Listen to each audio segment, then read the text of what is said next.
अपने सभी रिश्तेदार, दोस्तों, आस पड़ोस के लोगों से आपने पूछताछ की?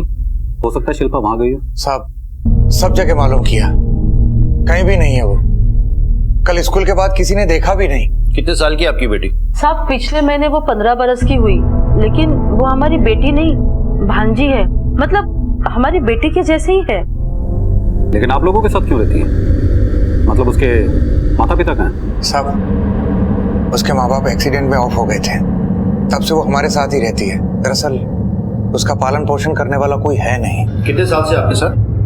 साहब जब वो 6-7 बरस की थी तब से हम लोग ही उसके देखभाल करते हैं। आप लोगों को सबसे पहले कब पता चला कि शिल्पा गायब है? कल रोज की तरह स्कूल गई थी। वैसे तो मेरा बेटा भी उसी स्कूल में पढ़ता है, दोनों साथ स्कूल जाते हैं। पर कल बेटे को बुखार था तो वो अकेली गई। स्कूल से आने के बाद वो खेलने चली गई, तब से नहीं लौटी। बाबा चल, इनसे शिल्पा की पूरी डिटेल लो। रेलवे स्टेशन, बस स्टॉप, आसपास के सभी थानों में शिल्पा की फोटो भेजो। हो सकता है वहां से कुछ पता चले। और हाँ, आस पड़ोस में सब जगह पूछताछ करो।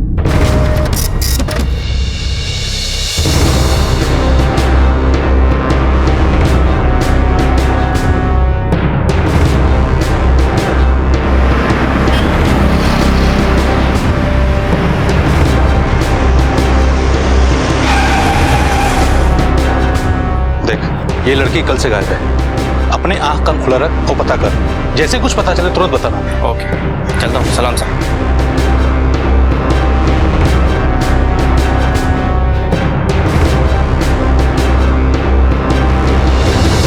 ये जैन सुरवे के परिवार को कब से जानती है आप?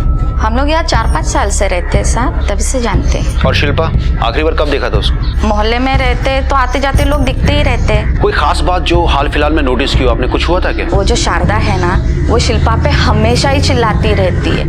आसपास के लोगों से पूछताछ करने पर हमें पता चला है कि आप लोगों का शिल्पा के साथ कुछ जमता नहीं था। नहीं साहब, ऐसा कुछ नहीं है। शिल्पा को अपनी भांजी की तरह नहीं, बल्कि बेटी से भी बढ़कर प्यार करते हैं। लेकिन शारदा जी, हमने तो सुना है कि आप हमेशा उसे डांटती रहती थी, अक्सर उसे नाराज रहती थी। यहाँ तक कि शिल्पा के गायब होने से पहले एक दिन आपने उसके साथ झगड़ा भी किया था। अब बच्चे तो बच्चे ही हैं साहब, शैतानियां तो करते ही हैं, तो कभी कभी गुस्सा आ जाता था बस। अब देखिए ना, उस दिन रश्मि को लड़के वाले देखने आए थे। हमें आपका परिवार बहुत पसंद आया और बच्चे भी एक दूसरे को पसंद करने लगे हैं। भाई हमें ऐसा ही परिवार चाहिए था, सुशील और संस्कारी।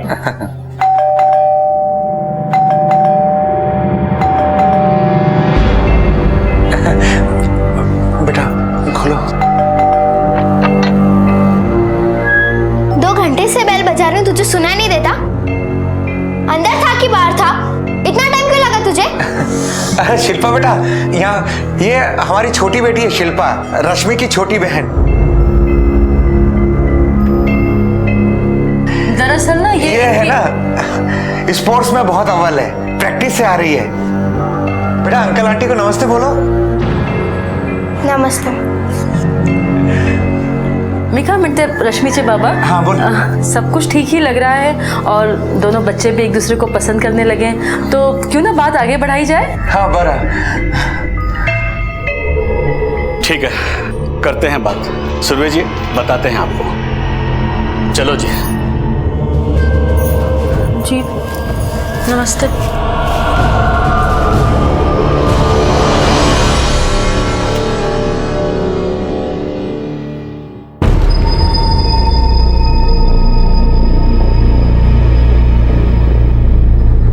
थोड़ी शर्म हया है या वो भी बेच खाई है? बदतमीज लड़की, पागल समझ के रखा है हमें, जो हम इसका पालन पोषण करते हैं, माँ बाप की तरह इसकी देखभाल करते हैं। माँ बाप नहीं हो मेरे, बनने की कोशिश भी मत करना और कभी बन भी नहीं सकते। ऐसा क्या कर लिया है मेरे लिए? और दिन रात ना ये एहसान जताना बंद करो। शिल्पा बड़ी मुश्किल है साहब। अगर अपना बच्चा होता है ना तो 2 थप्पड़ लगा सकते हैं, लेकिन दूसरे की औलाद को अगर डांट भी दो तो बड़ी मुश्किल हो जाती है। रात भर नींद नहीं आती है सोच सोच के कि पता नहीं शिल्पा कहाँ होगी, कैसी होगी, किस हाल में होगी। पराई अमानत है, जवान लड़की है। आप बता रही थी कि शिल्पा बाहर से झगड़ा करके आई थी, आप लोगों ने पूछा नहीं क्या हुआ? बच्चों में तो झगड़े होते ही रहते ना। और ये लड़ाई और झगड़ा उसका रोज का काम था, रोज ऐसे ही करके आती थी वो। और सारा सारा दिन अपने वो 2 दोस्तों के साथ खेलती रहती थी स्कूल से आने के बाद। अभिषेक काय ना वो तो वो जो दोस्त के दोस्त जिनके साथ शिल्पा रोज खेलती थी। मंगेश और पुत्तन।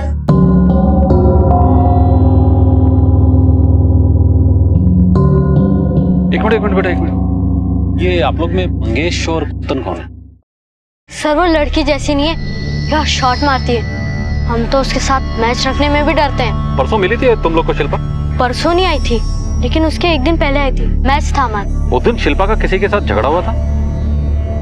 हाँ सर, वो अमय है ना, उसके साथ उसका झगड़ा हुआ था।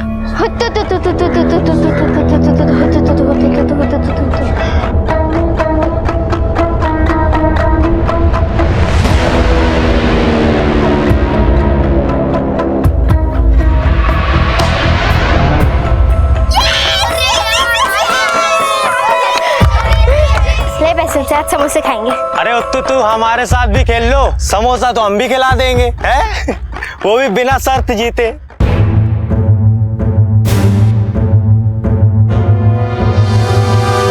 समोसे खिलाएगा? तेरा बाप हलवाई है क्या? नहीं हलवाई तो नहीं है, लेकिन अगर तुझे समोसे खाना है तो मैं अपने पापा से बात कर सकता हूँ। क्यों भाई? औकात मेरे, वरना लात खाएगा। अच्छा चल, मैं लात भी खा लूंगा। मार मार ना, लात मार।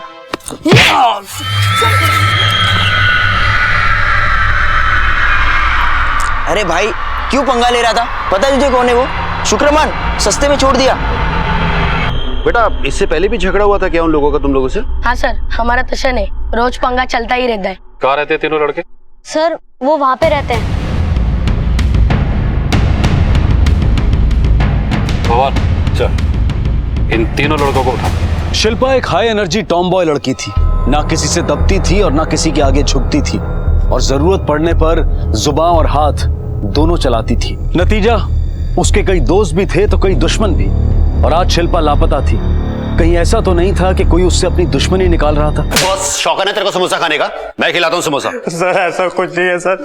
सर हम तो बस लड़की को देखकर बदतमीजी करता है, उसको देख के सीटी बजाता है। अभी बजा सीटी, बजा सीटी।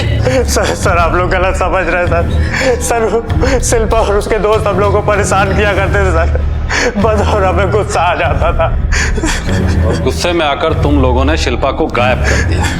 क्या क्या किया उसके साथ? कहाँ है वो? सर यकीन मानिए सर, हम लोग क्रिमिनल नहीं है सर। हम लोग बीए फाइनल में पढ़ने वाले स्टूडेंट हैं। हम लोगों ने यहाँ पर घर किराए से लिया ताकि हम पढ़ाई कर सके, पर सर वो लोग हमें पढ़ने ही नहीं देते थे सर।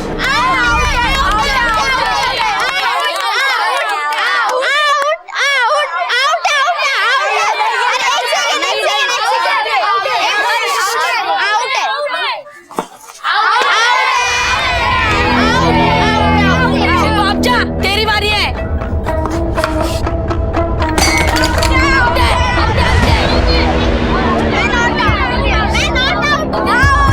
यार जो भी है ना, इन लोगों को मैं छोड़ूंगा नहीं।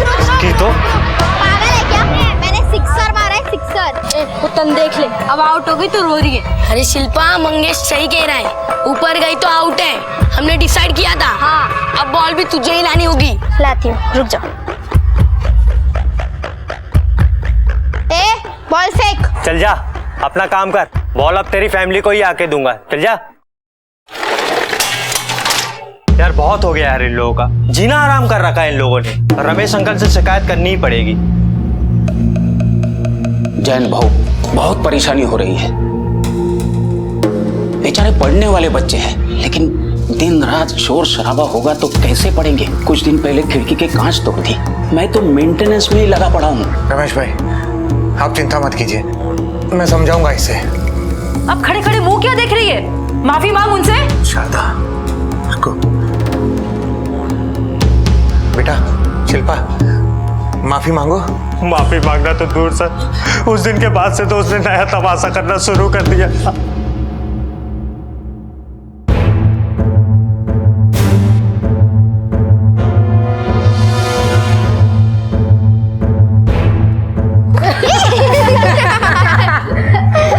ओ कलेक्टर सॉरी।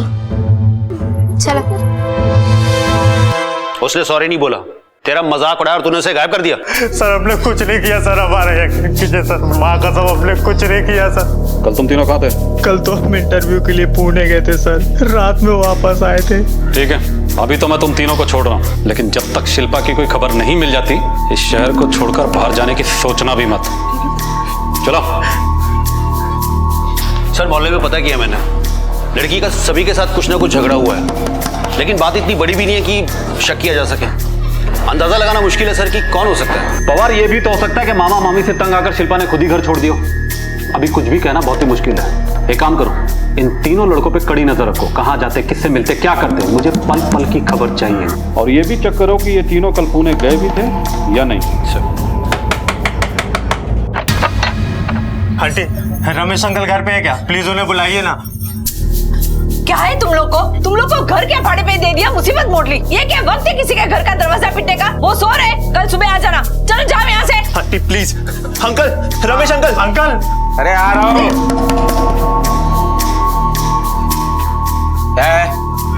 क्यों चिल्ला रहे हो?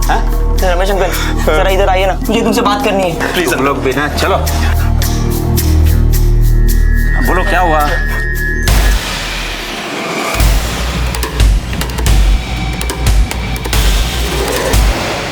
अरे तुम्हारा दिमाग खराब हो गया क्या? घर मेरा है, फंसूंगा तो मैं। अंकल प्लीज मामले को संभाल लीजिए। कैसे संभालू?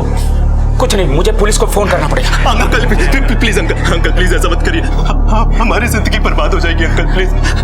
वैसे पुलिस हमसे पूछताछ कर रही है, उन्हें लगता है कि शिल्पा और हमारा कोई कनेक्शन है। मुझे पुलिस को बुलाना पड़ेगा। नहीं uncle. Hello, police station.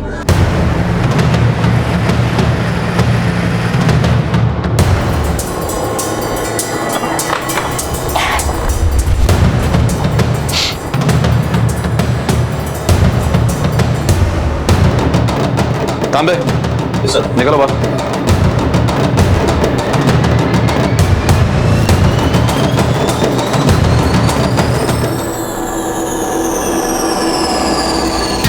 Pawar sir, body का पंचनामा करके पोस्टमार्टम के लिए भेजो। एक मुश्किल अभी आसान नहीं हुई थी कि एक और केस सामने आ गया। पुलिस जो अब तक शिल्पा की तलाश कर रही थी, उसकी तलाश में एक दूसरी बॉडी उनके हाथ लगी। पुलिस के सामने अब एक नहीं बल्कि दो चुनौतियां थी, इस लावारिस लाश की आइडेंटिफिकेशन और शिल्पा की तलाश। सर मैं झूठ नहीं बोल रहा हूँ, हम लोगों को तो पता भी नहीं था कि घर में लाश है सर। तुम तीनों में से सबसे पहले लाश किसने देखी? सर लाश को सबसे पहले मैंने ही देखा था। मैं और हमें फिल्म देखकर आए थे, तब हमें बाहर रिक्शा वाले को पैसा दे रहा था और मैं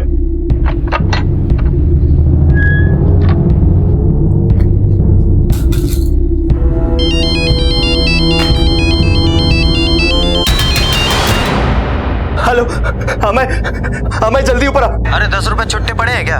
अरे भाई तू सब छोड़, तो जल्दी ऊपर आ और सागर को भी लेके आ। यहाँ पर किसी की लाश पड़ी भाई। सागर तुम लोग के साथ फिल्म देखने नहीं गया था? नहीं था, उसकी तबीयत खराब थी, वो घर पर ही रुका था। पर सर जब हम लोग फिल्म देख के आए तो सागर घर पे नहीं था, वो हम लोगों के आने के बाद आया था सर। बता दो, सब सच बता दो। कितनी भंगार जगह कर रखी है, कितनी बदबू। साफ सफाई नहीं करते हो क्या? अगली बार ऐसी जगह लाए ना तो मैं नहीं आने वाली। अरे बेबी, क्यों तुम इतना सोच रही हो? टेंशन मत लो, चलो मैं भी तुमको घर छोड़ देता हूँ। मैंने सोचा तक भी नहीं था कि बदबू कहाँ से आ रही है, लेकिन जब मैं घर पहुंचा तो ला ला ला ला ला ला ला ला। गाना बंद कर, दरवाजा बंद। इतने घबरा क्यों रहे हो? कोई पंगा हो गया क्या? यार पंगा नहीं, बहुत बड़ा पंगा हो गया यार। वहां देख नीचे लाश है, वहां पे लाश। बहुत सोचने के बाद जब कुछ नहीं सूझा तो हम तीनों रमेश अंकल के पास गए। सर मैं सच बोल रहा हूँ सर, आप चाहो तो वो पी ब्लॉक वाली जो 12 नंबर में अंजू जी रहती है ना, उनसे पूछ सकते हो। आप अंजू हैं? हाँ। सागर को जानती हैं आप? कौन सागर? मैं किसी सागर वागर को नहीं जानती। Thank you.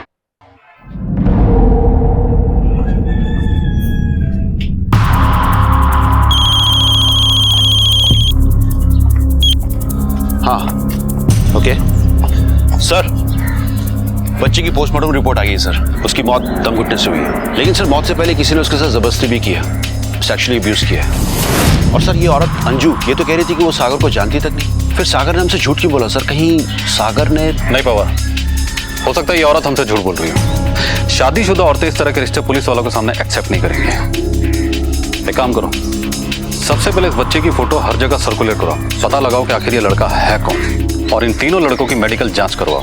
सेक्सुअल अब्यूसमेंट का मामला है, हो सकता है इन तीनों में से किसी ने उसके साथ जबरदस्ती की हो।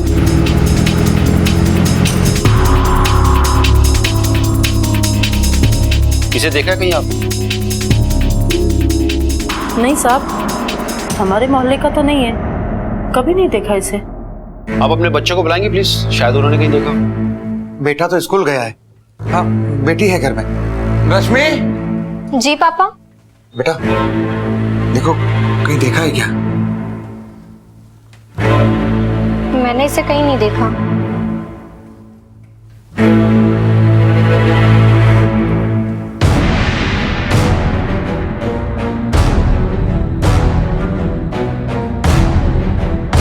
इसे कहीं देखा है? और आपने? नहीं सर। Thank you. नहीं देखा सर। सर कहीं से कोई लीड नहीं मिली सर, बच्चे को किसी ने नहीं देखा, कोई इसे पहचानता नहीं। लेकिन सर मैंने आसपास के सभी पुलिस स्टेशन में बच्चे की फोटो भेज दी है, हो सकता है वहां से कुछ सुराग मिले, किसी ने मिसिंग कंप्लेंट लिखवाई हो। और सर तीनों लड़कों की मेडिकल रिपोर्ट नेगेटिव है, इससे साफ जाहिर है कि बच्चे के साथ इन तीनों में से किसी ने कुछ नहीं किया। पवार ये भी तो हो सकता है शिल्पा और इस लड़के के केस में कोई कनेक्शन हो। एक काम करते हैं, शिल्पा के स्कूल चलकर इस लड़के की फोटो दिखाते हैं, हो सकता है इसे वहां कोई पहचानता।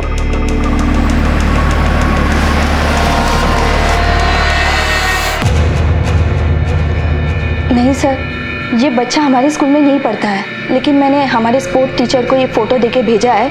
अगर यहाँ का कोई भी बच्चा उसे जानता है तो पता चल जाएगा। बाय द वे, शिल्पा का कुछ पता चला? जी नहीं, अभी तक नहीं, लेकिन जल्दी पता चल जाएगा। मैम, अभिषेक इस बच्चे को जानता है।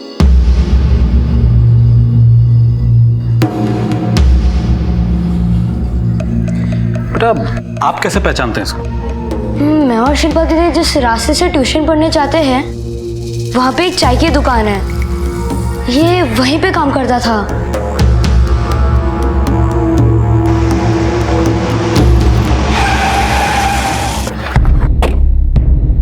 जी साहब। साहब ये तो छोटू है, क्या हो गया इसको? इसकी हत्या हो चुकी है। हत्या? बता सकते हो कहाँ रहता था? पास में ही झोपड़पट्टी में रहता था। इसके आगे पीछे कोई नहीं है साहब, हमारे दुकान पे कभी कभी काम भी करने आता था साहब। और इसे पहचानते हो? हाँ साहब, ये तो शिल्पा है, इसकी बहन है।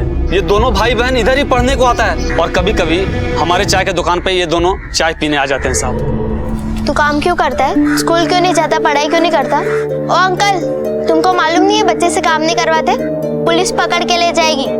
इसके खाने के लिए रोटी नहीं है, तुम पढ़ाई की बात करती हो।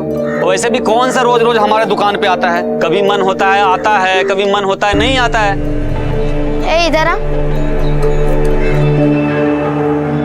तू पढ़ना चाहता है? हाँ, कल से मैं तुझे पढ़ाऊंगी। मैं तेरे लिए किताबें और पेंसिल ले आऊंगी और मेरे ट्यूशन के बाद रोज 1 घंटे पढ़ाऊंगी, ठीक है? ठीक है दीदी।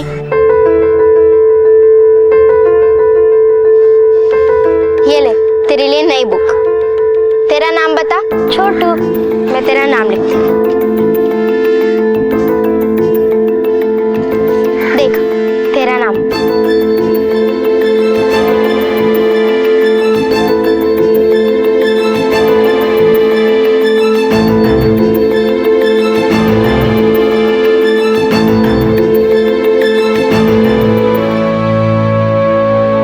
सर ये तो कॉम्प्लिकेशन और बढ़ गई है। शिल्पा और छोटू कनेक्टेड तो हैं, लेकिन शिल्पा गायब है और छोटू की डेड बॉडी मिलती है, वो भी उन लड़कों के घर पर जिनसे शिल्पा का झगड़ा हुआ था। तीनों लड़के मेडिकल में नेगेटिव आए हैं सर, घर पे कोई फोर्स एंट्री भी नहीं हुई है। ऐसे में वो लड़का वहां पहुंचा कैसे? कौन लेकर आया होगा सर? और किसके पास चाबी हो सकती है?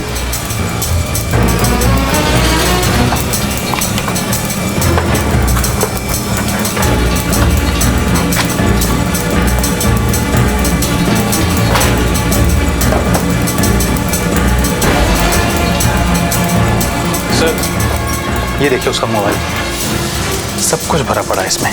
पवार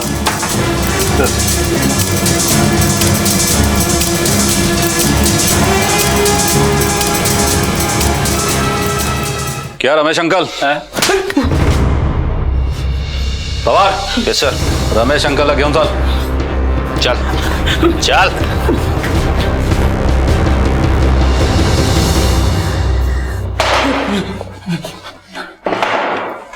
क्या रमेश अंकल? चल अब शराफत से अपनी कहानी सुनाना शुरू कर, लेकिन झूठ मत बोलना।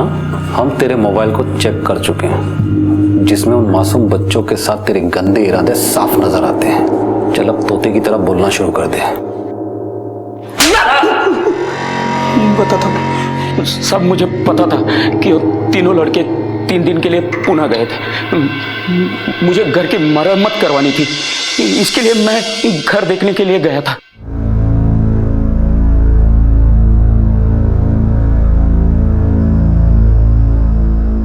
अरे बेटा, यहाँ ऐसे क्यों बैठे हो? अपना घर भूल गए हो? किसी को ढूंढ रहे हो क्या? दीदी का इंतजार कर रहा हूँ, वो आने वाली हैं। उन्होंने आज यहाँ आने के लिए बोला था, वो जो पढ़ाती है ना। तो तुम पढ़ने के लिए आए हो? कोई बात नहीं, पढ़ना बहुत अच्छा लगता है ना? हाँ। फिर चलो मेरे साथ। मेरे पास बहुत सारी अच्छी किताबें, हाँ वो सब मैं तुम्हें दे दूंगा। दीदी मेरे लिए ले आएंगी, मुझे आपकी किताबें नहीं चाहिए। अरे बेटा, वो किताबें है ना, मेरे कुछ काम की नहीं है, वो सब मैं तुम्हें दे दूंगा।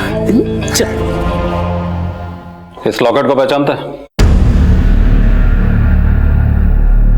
ये शिल्पा का लॉकेट है जो हमें तेरे घर से मिला है।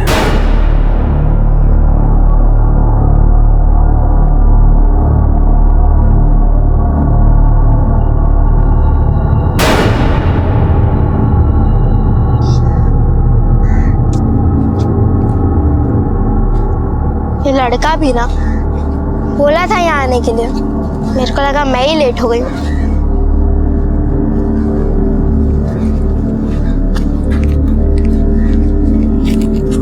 ये तो छोटू की है।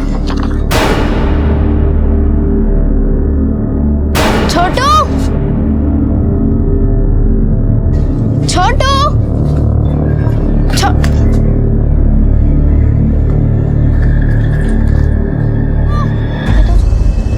शिल्पा की आवाज सुनकर मैं खिड़की के पास गया। मैंने देखा शिल्पा घर की तरफ आ रही थी। छोटू,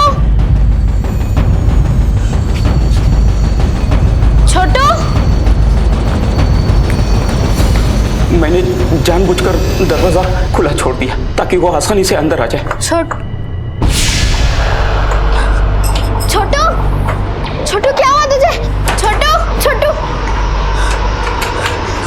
क्या किया है तुमने उसके साथ? तू रुक जा, मैं अभी पुलिस को बताती हूँ। अभी दिन था, इसके लिए मैंने दोनों की लाशें बेड के नीचे छुपा दी और वहां से चुपचाप चला गया। किसी को कुछ भी पता नहीं चला। मैंने सोचा कि रात को आकर मैं लाश ठिकाने लगा दूंगा।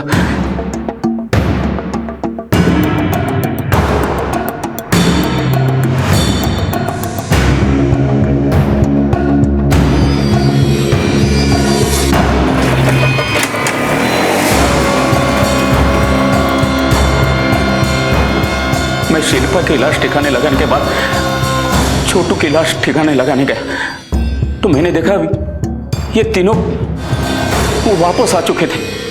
नमस्ते। नमस्ते। इसके लिए मैं छोटू की लाश ठिकाने नहीं लगा पाया। फिर मैंने सोचा कि मैं ध्यान रखूंगा, ये तीनों लड़के कहीं उधर उधर गए तो मैं लाश को ठिकाने लगाने वाला था, और अगर उसके पहले ही लाश लोगों के सामने आ गई तो भी। तो सबका शक इन तीनों लड़कों पे जाता जो तेरे घर में रहते हैं।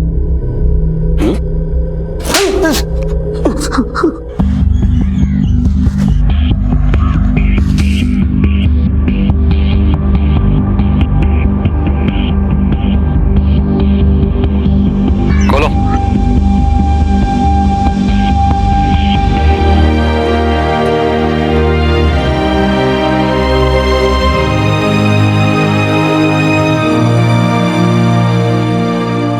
किरण जी, ये शिल्पा की चेन है, हमें रमेश के घर से मिली थी।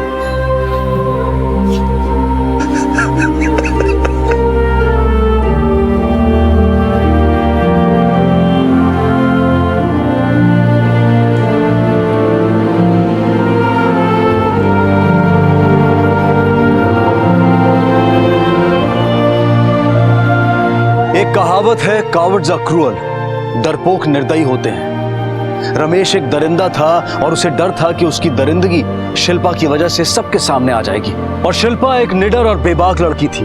उसके अल्लड़पन में भी एक नैतिक बल था और छोटू को उसकी पढ़ाने की मंशा भी उसकी अंतरात्मा की एक नैतिक आवाज थी। कितने दुर्भाग्य की बात है कि एक बदमाश की हवस और उसके गंदे दिमाग ने न सिर्फ एक मासूम बच्चे की बल्कि एक प्रतिभाशाली लड़की की भी जिंदगी उससे छीन ली।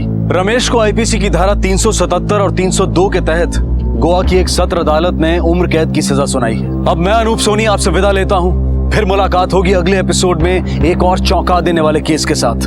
तब तक अपना और अपने परिवार का ख्याल रखें और देखते रहें क्राइम पेट्रोल डायल 100। सबक एक को, सीख हम सबको। जय Hind. If you want to enjoy more Desi crime content like this, please subscribe to our channel and click the bell icon. Stay connected with us.